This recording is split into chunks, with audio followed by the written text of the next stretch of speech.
Dear students, now in this video I am going to tell you part second of this wonderful story, The Selfish Giant। और अब जब ये बाहर अपने बगीचे में आया तो इसको बहुत अच्छा लगा। इसने एक दृश्य देखा जो उसको बहुत पसंद आया। दीवार में एक छेद हो रखा है और उस दीवार में जो छेद है वहाँ से बच्चे रेंगते हुए बगीचे में आ चुके हैं। और ये जो बच्चे हैं पेड़ों की टहनियों में बैठे हुए हैं और बहुत खुश हैं। और इन बच्चों को देख के जो पेड़ हैं ये भी बहुत खुश हैं। चिड़िया भी गाना गा रही है और जो पेड़ हैं वो इन बच्चों के आने से इतने खुश है कि अब उनमें फूलों से वो पेड़ अब लद चुके हैं। और इन पेड़ों ने अपनी शाखाएं बच्चों के लिए नीचे झुका रखी हैं कि बच्चे इन शाखाओं में झूला झूलें। तो इस प्रकार ये इतना मनोहारी दृश्य है। ये बच्चों का जो ये खेलने का नज़ारा है ये इस जायंट को बहुत पसंद आता है, ये इसके मन को भाता है। अभी जो चिड़िया हैं यहाँ वहाँ उड़ रही हैं और ट्विटरिंग कर रही हैं। ट्विटरिंग मतलब चहचहाना, और डिलाइट मीन्स खुशी से। तो खुशी से ये चिड़िया इधर उधर चहचहा रही हैं। जो फूल हैं वो भी अब घास से ऊपर आ चुके हैं, मुस्कुरा रहे हैं, इसका मतलब फूल खिल रहे हैं। और ये जो दृश्य है ये बहुत ज़्यादा लवली है, बहुत ज़्यादा प्यारा है। लेकिन अभी भी इस बगीचे के एक कोने में विंटर है, शरद ऋतु है। ऐसा क्यों है? क्योंकि उस कोने में, बगीचे के उस कोने में एक छोटा सा बच्चा है और वो रो रहा है। वो इतना छोटा है कि वो पेड़ की टहनियों को छू नहीं पा रहा, वो पेड़ की टहनियों तक पहुंच नहीं पा रहा। इसीलिए वो छोटा सा बच्चा रो रहा है और बहुत बुरी तरीके से रो रहा है। सो बिटरली का मतलब होता है बहुत ज़्यादा रोना, टू मच भी कह सकते हैं।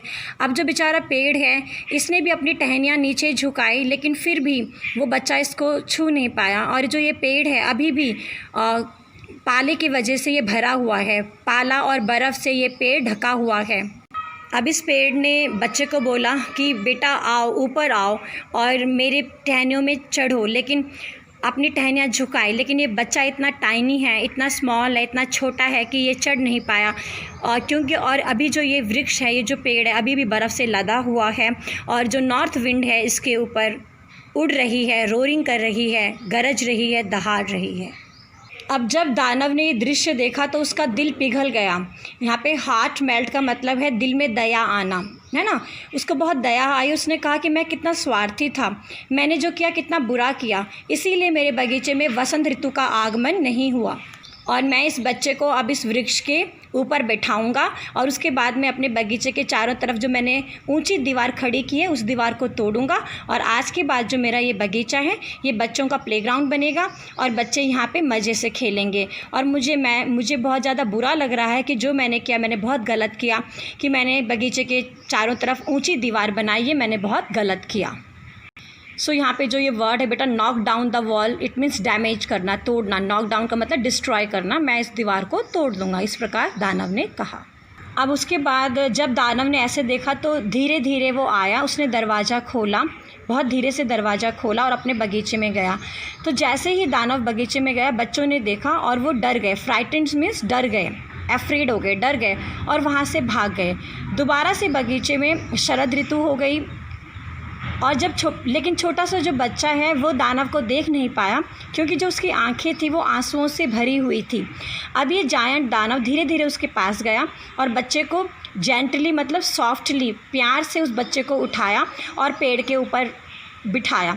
जैसे ही दानव ने इस बच्चे को पेड़ पे बिठाया तो जो पेड़ था एकदम से उसमें फूल खिल गए और चिड़िया आके पेड़ में बैठी और चहचहाने लगी। छोटे बच्चे ने भी अपने हाथ फैलाए और दानव को प्यार किया। अपने हाथ उसने दानव के गर्दन के चारों तरफ फैलाए और उसको प्यार किया और उसको किस भी किया। और जब ये और बच्चों ने जब ये देखा तो वो भागते हुए आए। उन्होंने देखा कि जो ये दानव है अब ये निर्दयी नहीं है, अब ये विकेट नहीं है, और भागते हुए बगीचे के तरफ आए। देखो बच्चों किस प्रकार इस दानव ने इस छोटे से बच्चे को अपने हाथ में उठा के पेड़ में रखा। और जो पेड़ है वो भी कितना हरा भरा है, बच्चा भी खुश है और दानव भी खुश है। अब उसके बाद दोबारा से बगीचे में वसंत ऋतु आ गई। तो बेटा आप समझ चुके होंगे कि अगर बच्चे इस बगीचे में नहीं हैं तो वहाँ पे विंटर सीज़न है, और जब बच्चे इस बगीचे में आए, खुशहाली इस बगीचे में आए, तो वसंत ऋतु भी इस बगीचे में आने लगी। और उसके बाद दानव ने बोला, बेटा ये आप सब लोगों का बगीचा है, आज के बाद आप लोग यहाँ पर जब चाहो तब खेलो, खुशी से खेलो। और ऐसा कहने के बाद एक्स मीन्स कुल्हाड़ी, उसने कुल्हाड़ी उठाई और बगीचे के चारों तरफ जो दीवार थी उसको तोड़ दिया, और उसके बाद बच्चों के साथ खेलने लगा। वहाँ से जो लोग गुजर रहे थे, 12 बजे के आसपास उन्होंने देखा, जो लोग वहाँ से गुजर रहे थे, कि ये जो दानव है ये बच्चों के साथ खेल रहा है, और जो ये दृश्य है बगीचे का ये बहुत मनोहारी है, ये दृश्य बहुत ज़्यादा आँखों को प्रसन्नता देने वाला है। इतना सुंदर बगीचा, बच्चों और दानव के खेलने के दृश्य के साथ बगीचा आज तक इन लोगों ने कभी अपने जीवन में देखा नहीं था। उसके बाद बच्चे यहाँ पे खेलते रहे, और शाम के समय बच्चे आए और दानव को गुड बाय कहने लगे। दानव ने इनसे पूछा, अरे वो छोटा सा बच्चा कहाँ है जिसको मैंने पेड़ पे बिठाया था? और जो दानव है वो उस बच्चे को बहुत प्यार करता था, क्योंकि उस छोटे से बच्चे ने दानव को किस किया था। तो बच्चों ने जवाब दिया, हमें नहीं पता वो कहाँ है, वो तो जा चुका है। तो दानव ने कहा, तुम उस बच्चे को कहना कि वो कल ज़रूर आएगा। लेकिन बच्चों ने कहा, हमें नहीं पता वो कहाँ रहता है, और हमने इससे पहले उसको कभी देखा भी नहीं है। ये सुनने के बाद दानव बहुत ज़्यादा दुखी हो गया, बहुत ज़्यादा सैड हो गया। अब हर आफ्टरनून में बच्चे स्कूल से पढ़ के आते थे और जायंट के साथ इस बगीचे में खेलते थे। लेकिन जो जायंट है वो उस छोटे बच्चे को बहुत मिस करता था, और वो सब बच्चों के ऊपर बहुत दया दिखाता था, बच्चों के साथ खेलता था। लेकिन उसकी इच्छा थी, लॉन्ग्ड मीन्स डिज़ायर्ड, इच्छा। तो उसकी इच्छा थी उस छोटे से बच्चे को देखने की, उस छोटे से बच्चे से बात करने की, और वो सबसे कहता था कि मुझे उस बच्चे से मिलना है, मुझे उस बच्चे को देखना है, क्या बात है, वो आता क्यों नहीं है बच्चा। और इस प्रकार समय बीतता रहा, साल बीतते रहे। जो ये दानव है ये और ज़्यादा ओल्ड हो गया, और ज़्यादा बूढ़ा हो गया, और ज़्यादा कमज़ोर हो गया। फीबल मीन्स कमज़ोर, फीबल वीक कमज़ोर, और बहुत ज़्यादा कमज़ोर हो गया। अब वो इन बच्चों के साथ खेल नहीं सकता। अब वो एक बहुत बड़ी आर्म चेयर के ऊपर बैठा होता है। ह्यूज मीन्स बड़ा। ये देखो बेटा, ये जो दानव है ये इस आर्म चेयर पे बैठा हुआ है। आर्म चेयर मतलब जिसमें हम हाथों को टिका सकते हैं, ऐसे चेयर। और अब ये इतना बूढ़ा है, इतना कमज़ोर है कि इन बच्चों के साथ खेल नहीं सकता, और ये इस छोटे बच्चे को बहुत मिस करता है। अब ये इतना कमज़ोर है कि बच्चों के साथ खेल नहीं सकता ये दानव, लेकिन बच्चों को देखता रहता है और अपने गार्डन की एडमायर कर रहा है, मतलब प्रशंसा कर रहा है, अपने बगीचे की प्रशंसा कर रहा है, एडमायर्ड। अब दानव ने बोला, मैंने इतने सुंदर सुंदर फूल देखे हैं अपने इस बगीचे में, लेकिन सबसे सुंदर फूल जो हैं वो ये बच्चे हैं, ये चिल्ड्रन हैं, ये सबसे सुंदर फूल हैं। अब एक विंटर की बात है, विंटर का सीज़न है, और एक सुबह की बात है। उसने अपने खिड़की से बाहर देखा, और जब वो ड्रेसिंग कर रहा था, कपड़े पहन रहा था, तो उसने अपने खिड़की से बाहर देखा। अब उसको विंटर से हेट नहीं है, अब वो विंटर से नफ़रत नहीं करता, क्योंकि अब उसको पता है कि इस समय जो स्प्रिंग सीज़न है, जो वसंत ऋतु है, वो सोई हुई है, और जो फूल हैं वो भी रेस्ट कर रहे हैं। इसीलिए अभी मेरे बगीचे में विंटर का आलम है, विंटर का सीज़न है। उसके बाद अचानक उसने अपनी आँखों को रब किया हैरानी में, वंडर मीन्स हैरानी में, और यहाँ वहाँ देखा, और हकीकत में ये एक मार्वेलस साइट था, एक वंडरफुल साइट था। तो उसने क्या देखा बेटा, उसने देखा कि उसके बगीचे के एक कॉर्नर में एक पेड़ है, और वो सुंदर छोटे छोटे सुंदर सफ़ेद फूलों से भरा हुआ है।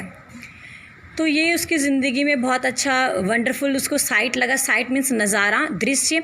बगीचे के एक कॉर्नर में एक सुंदर सा पेड़ है, वो सफ़ेद फूलों से लदा हुआ है, ब्लॉसम्स मीन्स फ्लावर, और जो उसकी ब्रांचेज़ हैं वो गोल्डन कलर की हैं, सुनहरी रंग की हैं, और उससे सिल्वर कलर के जो फल हैं वो लटक रहे हैं। और उसके नीचे एक लिटिल बॉय खड़ा है, छोटा सा बच्चा खड़ा है, जिसको ये बहुत ज़्यादा प्यार करता था, जिससे ये मिलना चाहता था। जब दानव ने देखा कि छोटा बच्चा उस पेड़ के नीचे खड़ा है, तो दानव की खुशी का ठिकाना नहीं रहा। वो भागते भागते खुशी में दौड़ता रहा, हेसन मतलब जल्दबाजी में, घास से होते हुए वो दौड़ता रहा और बच्चे के पास आया। जब वो बच्चे के बहुत पास आया, क्वाइट क्लोज मतलब बहुत पास आया, तो उसका जो फेस है वो गुस्से से लाल हो गया। उसका फेस गुस्से से लाल हो गया, और उसने उस बच्चे को कहा, अरे तुमने अपनी ये चोट कैसे लगाई? Who had dare to wound thee, उसने कहा तुम्हारी हिम्मत कैसी हुई अपने आप को चोट लगाने की, और तुम्हारे हाथ देखो, तुम्हारे हाथों में क्या हुआ है, तुम्हारे हाथों में नेल्स, कील होती बेटा, ये नेल्स तुम्हारे हाथों में किसने दागी हैं, किसने तुम्हारे हाथों में तुम्हें चोट पहुंचाया है। और उसके हाथों में और पैरों में नेल्स होता है, कीलों के निशान थे। सो जायंट ने गुस्से में बोला, किसने तुम्हें चोट पहुंचाई है, किसकी हिम्मत हुई तुम्हें चोट पहुंचाने की, मुझे बताओ, अभी मैं अपनी बड़ी सी तलवार लेके आता हूँ और उसका गला काट देता हूँ। सोर्ड मीन्स तलवार, स्ले मीन्स गला काटना, तलवार से गला काटना। तो गुस्से में दानव ने बोला, अभी मैं लेके आता हूँ अपनी तलवार, उसका गला काटता हूँ, मुझे बताओ किसने तुम्हें ये चोट पहुँचाई है। ने आंसर द चाइल्ड, नहीं नहीं, बच्चे ने जवाब दिया। ने मीन्स नो, बच्चे ने कहा नहीं नहीं, ये जो घाव हैं ये प्यार के घाव हैं। तो एकदम से जायंट ने बोला हैरान हो के, हु आर तुम कौन हो। जायंट ने ऐसे हैरानी बोला, तुम कौन हो। और उसके बाद जो ये जायंट है ये बहुत हैरान हो गया, ये असमंजस में था, तो इसको समझ नहीं आया कि ये कौन है, और वो छोटे बच्चे के सामने घुटने के बल बैठ गया। ठीक है, नेल्ट डाउन होता है घुटने के बल बैठना, सो घुटनों पे झुकना भी कह सकते हैं। तो छोटा बच्चा जायंट के ऊपर हंसा और उसने कहा कि मैं वही हूँ जिसको तुमने एक बार अपने बगीचे में खेलने दिया, और आज मैं तुम्हें लेने आया हूँ। अब तुम मेरे साथ मेरे बगीचे में चलो, और जो मेरा बगीचा है वो है एक पैराडाइज होता है स्वर्ग। अब तुम मेरे साथ चलो मेरे बगीचे में, और मेरा बगीचा एक पैराडाइज है, एक स्वर्ग है। और उसके बाद जो बच्चा है आफ्टरनून में they found the giant lying under the tree all covered with white blossoms. और जब बच्चे वहाँ उस बगीचे में आए तो उन्होंने देखा कि जो दानव है वो मृत पड़ा हुआ है पेड़ के नीचे, और उसके ऊपर सफ़ेद रंग के फूलों से वो लदा हुआ है और वो मृत पड़ा हुआ है। तो इसका मतलब क्या है बेटा, अंत में जो ये सफ़ेद फूल हैं इतने सारे वो दानव के ऊपर क्यों गिर गए, क्योंकि अंत में जो ये दानव था ये निर्दयी नहीं रहा। ये जो दानव था ये बहुत काइंड हो चुका था, ये बच्चों को बहुत प्यार करने लगा था। तो इसकी अच्छी क्वालिटीज़ की वजह से, इसकी दया की वजह से, इसके प्यार की वजह से ये एक अच्छा इंसान बन चुका था। इसीलिए फूलों ने इसकी इज्जत करने के लिए, इसको प्यार देने के लिए फूल इसके ऊपर लद गए थे। ये देखो बेटा किस प्रकार ये दानव के ऊपर अभी मृत पड़ा हुआ है पेड़ के नीचे, और फूल इसके ऊपर गिरे हुए हैं। तो इसका मतलब जो इंसान प्यार से भरा होता है, दया से भरा होता है, प्रकृति भी उसको मान सम्मान देती है। सो आई होप आपको ये स्टोरी पसंद आई होगी। Thank you.